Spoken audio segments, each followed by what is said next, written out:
called a ceasefire. When you do the ceasefire command, just stop firing.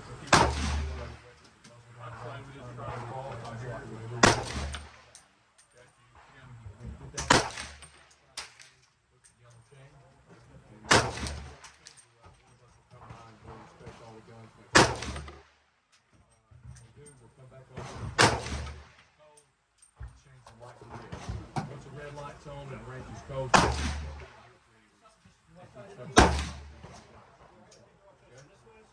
Ceasefire. At this time, unload all weapons, make safe, lock your actions to the rear to show an empty chamber. Once this is completed, please step behind the yellow line and raise your yellow chain. Thank you. What's going on, shooters around the world? Well, I'm back with a new gun, the Diamondback Db10 chambered in .308 Winchester. It's a 16-inch barrel with a 1 in 10 twist. Riding up top, I got the Monstrum Banshee 2x10x30. It's a first focal plane optics. I got the Armor Gen 2 flip-up sights front and back right here, riding up top. And let's get on to the ammo, guys. I got the big box store, the generic ammo that you find. Winchester white box, 147 grain full metal jacket ball. The Aguila, the 150 grain full metal jacket boat tail. And the PPU, the 150 grain soft point. And the Herders is 150 grain soft point as well. Let's go, guys. I got out to the range and I tried to zero this Banshee 2x10x30 optic in at 25 yards and then at 50 yards. And it only took me 5 shots to get this optic zeroed in.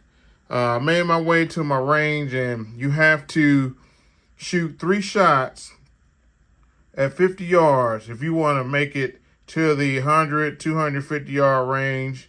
And you have to have a 16-inch barrel or longer to get to these ranges. So if you got a 14-inch barrel, you can't even go, or shorter.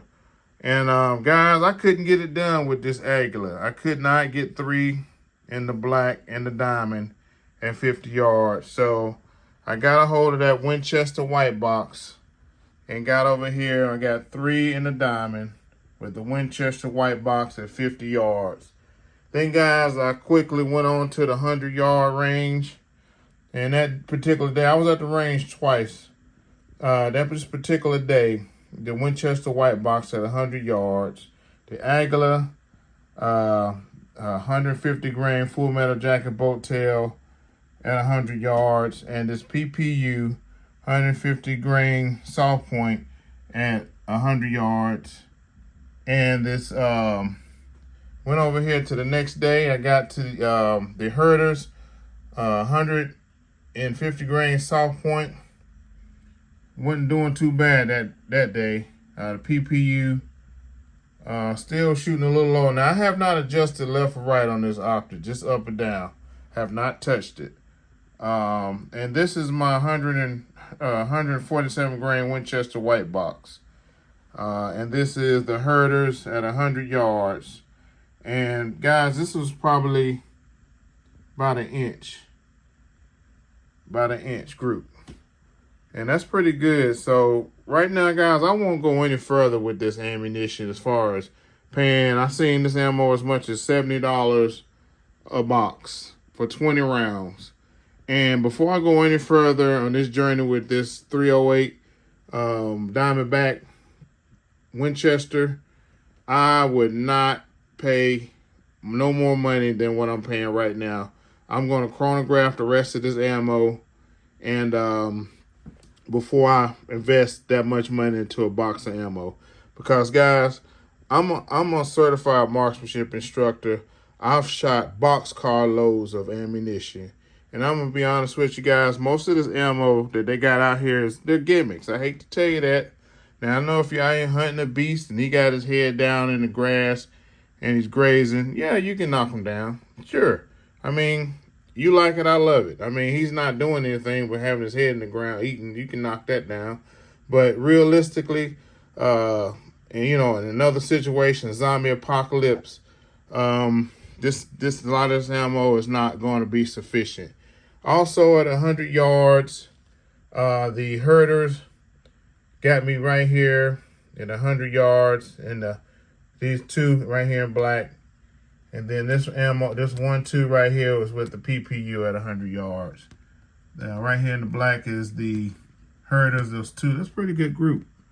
And these two with the PPU at 100 yards. And this is also my group right here. These 1, 2, 3, 4. This was the herders at 100 yards, and these last two, 1, 2, was the PPU. And guys, I'm really going to go back to this Winchester white box and revisit this again because I'm really liking that group. Like I said, guys, it's the Diamondback Db10 16-inch barrel, 1 in 10 twists.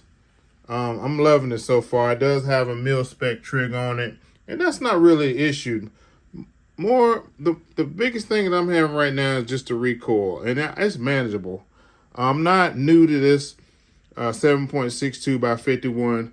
I am a former Marine, and the first duty station that I got out in the fleet, they sent me to a rifle company, and I don't care what your job is, you're gonna hump this gun called the M60. It was a 22-inch barrel beast. It weighed probably about 22 pounds, and I had a belt of 7.62 by 51 ammo around my torso. It had to be at least 40 or 50 rounds that I carried with that gun. Also with a combat load on in my backpack. So we talking about, I want to say at least 80, 90 to 120 pounds under my rucksack. So guys, this is the Diamondback Db10. I know I'm kind of late to the show, but better late than never. Chambered in 308 Winchester, 16-inch barrel, guys. And this Monstrum Banshee, 2 by 10 by 30. I recommend you go get it, guys, because like I said, it only took me 5 rounds. I was sitting in a chair in my wife's office, and I just sat it in my lap, and I just screwed it in. And I tell you, like I said, it only took 5 rounds to zero this gun. I have not went left or right with it, and these are the groups that I'm getting at 100 yards, guys. So I'm going to say, guys, I'm going to come back part 2. I'm going to chronograph this ammo, this big box store ammo, before I go out and start spending money on some $40, $50, $60 a box ammo for this 308. All right, guys, till next time, take it easy.